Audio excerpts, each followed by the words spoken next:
Hi friends, welcome back to our channel किडॉक्स।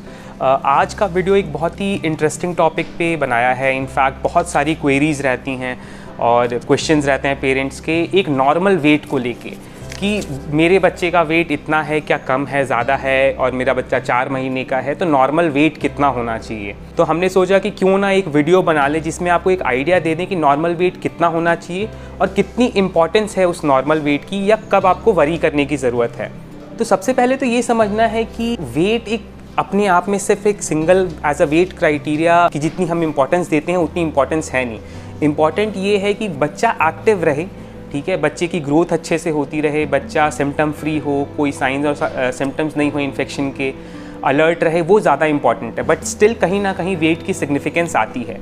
तो please इस video को पूरा देखिएगा क्योंकि एंड में हम ये बताएंगे कि बच्चे का एक नॉर्मल वेट कितना होना चाहिए और उसके लिए एक बहुत अच्छी सी टिप देंगे ताकि आप बिना किसी चार्ट के ये जान सकें कि क्या आपके बच्चे का ग्रोथ नॉर्मल हो रहा है या नहीं हो रहा है। तो चलिए शुरू करते हैं आज की फिर वीडियो। सबसे पहले नॉर्मल वेट को जानने से इंपॉर्टेंट ये है कि किन किन चीज़ों पे निर्भर करता है वेट। सबसे पहले हो गया जेनेटिक फैक्टर्स कि मम्मी पापा का, उस परिवार का वेट कितना है। इन्वायरमेंटल फैक्टर्स में होता है क्लाइमेटिक कंडीशंस होते हैं कि आप किस एरिया से बिलोंग करते हैं। तीसरी चीज़ जो आती है कि मैटरनल डाइट, जब बच्चा पेट में था या गर्भ में था तो उस वक्त मम्मी की डाइट कैसी रही है, उससे भी बच्चे का वज़न बहुत ज़्यादा इन्फ्लुएंस रहता है। कोई कंजेनाइटल प्रॉब्लम तो नहीं है, कोई बीमारी जैसे heart disease, lung disease, liver disease, ऐसी कोई चीज़ तो नहीं है, उस पर भी बच्चे का वेट निर्भर करता है और चेंज होता रहता है। और कहीं ना कहीं बच्चे की डाइट भी बहुत इंपॉर्टेंट हो जाती है बच्चे के वेट को जानने के लिए, समझने के लिए। अब आती है बात कि नॉर्मल वेट कितना होना चाहिए। तो सबसे पहले तो ये समझिए कि नॉर्मल की डेफिनेशन क्या होती है। हर बच्चा 3 महीने पे 5 किलो का होगा तो क्या वो नॉर्मल है? क्या एक बच्चा 3 महीने पे 5 किलो का है और एक बच्चा 8 किलो का है तो वो दोनों अब नॉर्मल हैं? तो इस बात को समझना है कि हर बच्चे की जो नॉर्मल वेट होती है वो उस बच्चे के लिए डिफरेंट होता है। हम पेरेंट्स ये गलती करते हैं कि अपने बच्चे का वज़न दूसरे बच्चे से कंपेयर करते हैं कि वो उस बच्चे का तो वेट 5 महीने पे इतना किलो हो गया था, हमारे बच्चे का इतना ही रहेगा, जो कि बिल्कुल ही गलत चीज़ है। तो सबसे पहले तो स्टॉप कंपेयरिंग। आपको बच्चे का वेट कंपेयर नहीं करना है दूसरे बच्चे से। दूसरी चीज़ होती है कि हर बच्चे का जेनेटिक पोटेंशियल अलग होता है, मम्मी पापा का हेल्थ अलग होता है, एनवायरमेंटल कंडीशन अलग होते हैं, तो अगेन नॉर्मलसी की डेफिनेशन भी अलग हो जाती है। तो सबसे बड़ा जो इंपॉर्टेंट फैक्टर है जो कि हमें ध्यान रखना है किसी बच्चे का वेट या ग्रोथ देखते वक्त, वो होता है बच्चे का जन्म का वजन। बच्चे का जन्म के वज़न से ही हम बच्चे के वेट को कंपेयर करते हैं कि वो नॉर्मल है, या एक एस्टिमेट बनाते हैं कि इस उम्र पे बच्चे का वज़न कितना होना चाहिए। तो सबसे इम्पॉर्टेंट चीज़ क्या हो गई? बच्चे का बर्थ वेट। दूसरी चीज़, जब हम वज़न लेते हैं तो वज़न लेते वक्त ध्यान ये रखना है कि सही स्केल का इस्तेमाल करें। बच्चों का वज़न लेने का स्केल अलग होता है। अगली इंपॉर्टेंट चीज़ ये है कि जो वेइंग मशीन हम लोग यूज़ कर रहे हैं, जो वज़न लेने के लिए मशीन यूज़ कर रहे हैं, वो सेम हो। ऐसा ना हो कि आपने एक दूसरी मशीन से किया फिर दूसरी मशीन से किया, क्योंकि इंटर मशीन वेरिएबिलिटी भी होती है हर मशीन की। तो हमेशा वेट जो होता है वो सेम मशीन से लेना है, सेम टाइम पे लेना है। तो वो कब कब हमें बच्चे का वेट लेना है, इस सेक्शन में हम उसके बारे में जानेंगे। डेली बच्चे का वेट लेने की ज़रूरत नहीं होती है। तो हमने जैसे बताया कि सबसे पहला वजन होता है बच्चे के जन्म के तुरंत बाद, तो एक बर्थ वेट ले लिया। सेकेंड वेट जो हम लोग लेते हैं वो जनरली अगर बच्चा एडमिटेड है हॉस्पिटल में या हॉस्पिटल डिलीवरी है तो बिफोर डिस्चार्ज लेते हैं, जो कि कुछ हॉस्पिटल्स में 24 to 48 आवर्स होता है, कुछ हॉस्पिटल में 72 आवर्स। तो सेकेंड वेट वहाँ लिया जाता है। तीसरा वेट जो हम लोग कहते हैं वो जनरली 10 to 14 डेज पे लिया जाता है। तो इसकी सिग्निफिकेंस क्या है वो भी मैं आपको आगे इस वीडियो में बताऊँगा। तो थर्ड वेट हमने लिया 10 से 14वें दिन पे। अगला वजन है, अगले 5 से 6 हफ्ते आप बच्चे का वज़न नहीं लेंगे। इस बात को प्लीज़ याद रखिए, ठीक है। अगर डॉक्टर कहे तभी लेना है, अदरवाइज़ नहीं लेना है। अगला वज़न जो होगा वो बच्चे की जो फर्स्ट विजिट होगी इम्यूनाइजेशन के लिए डॉक्टर के पास 6 वीक्स की एज पे, यानी अराउंड 42 से 45 दिन के आसपास, तब हम लेंगे जब बच्चा 1.5 महीने का हो जाता है।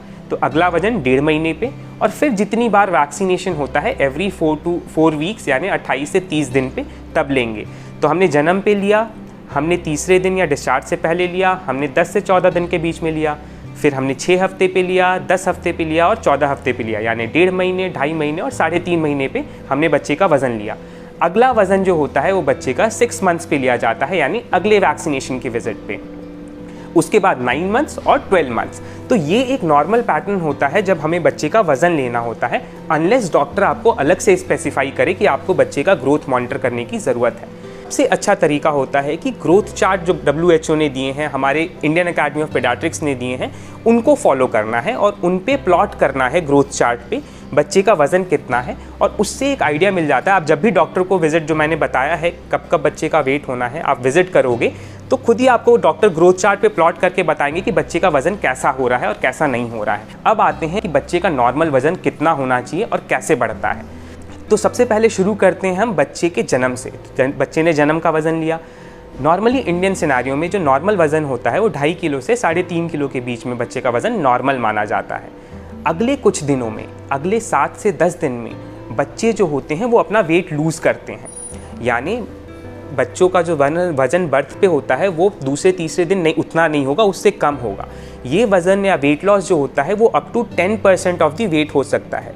फॉर एग्जाम्पल, अगर बच्चा 3 किलो का है तो बच्चा 300 ग्राम अगले 7 दिनों से 10 दिनों के बीच में लूज़ कर सकता है। वो बिल्कुल नॉर्मल होता है, तो उससे परेशान नहीं होना है। हाँ, अगर 300 ग्राम से ज़्यादा यानी 10% से ज़्यादा बच्चा लूज़ कर रहा है तो हमें पीडियाट्रिशियन से मिलना है। इसके बाद जब 7 से 10 दिन में बच्चे का वज़न कम हुआ, अगले 4 से 5 दिनों में यानी 10 से 14 दिन में बच्चा वापस अपना जो जन्म का वज़न होता है वो रिगेन कर लेता है। जैसा मैंने एग्जाम्पल बताया कि बेबी का बर्थ वेट अगर 3 kg है तो वो अगले 7 दिन में हो सकता है 2.7 kg का हो जाए, और फिर अगर 10 to 14 डेज़ में वो वापस 3 किलो का हो जाएगा। तो ये एक नॉर्मल ग्रोथ पैटर्न होता है हर बेबी के साथ में। तो इससे हमें वरी नहीं करना है कि बच्चे का वज़न कम क्यों हो गया। That is a normal physiology. इसके बाद जब बच्चे का वज़न 10 से 14 दिन पे जब नॉर्मल बर्थ वेट हो गया, उसके बाद बच्चे का वज़न हर रोज़ 25 से 30 ग्राम बढ़ता है।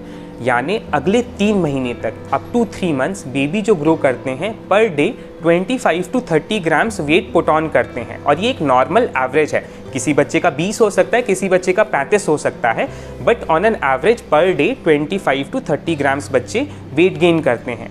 यानी एक महीने में जो पहले 3 महीने में वज़न बढ़ता है वो 700 to 800 ग्राम्स के आसपास पर मंथ बढ़ता है फॉर द फर्स्ट 3 मंथ्स।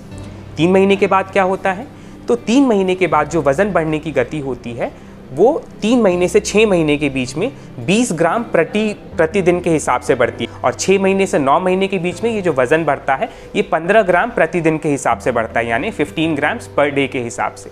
ये एक एब्सोल्यूट वैल्यू नहीं है, थोड़ा बहुत ऊपर नीचे हो सकता है, बट ये just for a rough estimation के लिए हम लोग कहते हैं। यानी अगर हम मंथली वाइज करें तो पहले 3 महीने में बच्चे का वज़न 700 से 800 ग्राम बढ़ता है। अगले 3 महीने में बच्चे का वज़न अराउंड 500 to 600 ग्राम्स बढ़ता है, और 6 महीने के बाद से साल भर तक बच्चे का वज़न 400 ग्राम पर मंथ बढ़ता है। तो ये एक रफ एस्टिमेशन के लिए हो गया। मैं आपके सामने ये ग्रोथ चार्ट लगा दे रहा हूँ, जो कि एक जो ग्रोथ चार्ट होता है, जो ग्राफ होता है, उसका एक्सट्रापोलेशन है, और इसमें आपको बताया गया है कि एक रफ रेंज कितनी होनी चाहिए, कितने समय या कितने महीने के साल के बच्चे की। तो इसको आप पॉज करके यहाँ पे आप देख सकते हो कि किस समय पे आपके बच्चे का वज़न उस रेंज में फॉल कर रहा है या नहीं कर रहा है। ठीक है, अब जो मैंने शुरू में आपको बताया था कि एक छोटी सी टिप दूंगा पेरेंट्स के लिए, जो कि एज अ डॉक्टर मैं बहुत यूज़फुल फाइंड करता हूँ। उस टिप को याद रखना है। बच्चे का जो वज़न है, जन्म का वज़न है, वो 5 महीने यानी 5th मंथ पे डबल हो जाना चाहिए। ठीक है, 1 साल पे ट्रिपल हो जाना चाहिए। तो कहीं भी अगर इसके आसपास है, बच्चा इससे पहले ट्रिपल हो जा रहा है, तो that is very good growth. ठीक है, तो बच्चे का वज़न डबल होता है 5 महीने पे, ट्रिपल होता है 1 साल पे, 4 टाइम्स होता है 2 ईयर्स पे। इसके बाद 3 साल पे बच्चे का वज़न 5 गुना हो जाना चाहिए, 5 साल पे बच्चे का वज़न 6 गुना हो जाना चाहिए, 7 साल पे बच्चे का वज़न 7 गुना हो जाना चाहिए, 10 साल पे 10 गुना हो जाना चाहिए। तो ये एक रफ़ चार्ट है जो कि हमें एक रफ़ एस्टिमेशन के लिए बताता है कि बच्चे का वज़न यानी 10 साल के बच्चे का वज़न कितना होना चाहिए। तो इससे आपको एक आइडिया मिल जाएगा कि क्या हमारे बेबी का ग्रोथ जो है वो सही हो रहा है या नहीं हो रहा है, with reference to the birth weight of that baby.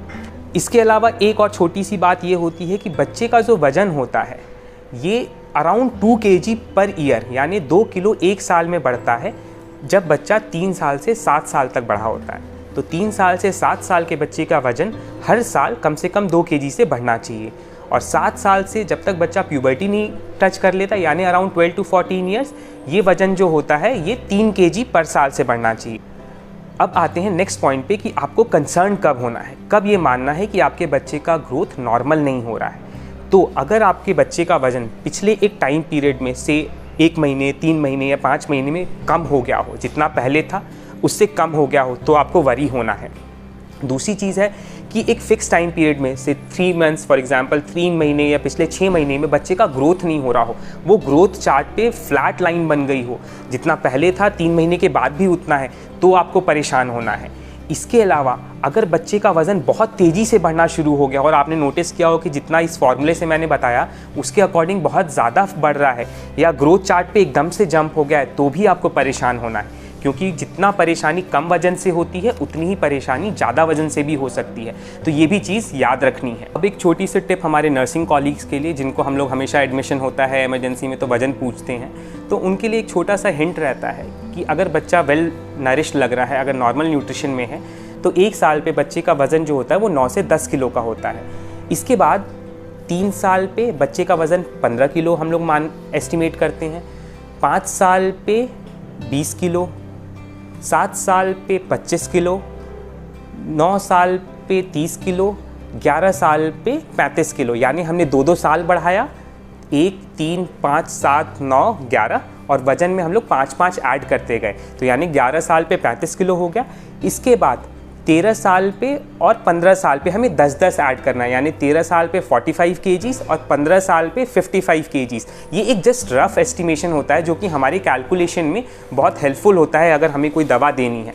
तो बस इस टिप के साथ मैं ये वीडियो यहीं पे एंड करता हूँ। अगर वीडियो अच्छी लगी तो don't forget to like the video, share and subscribe the channel. Thank you.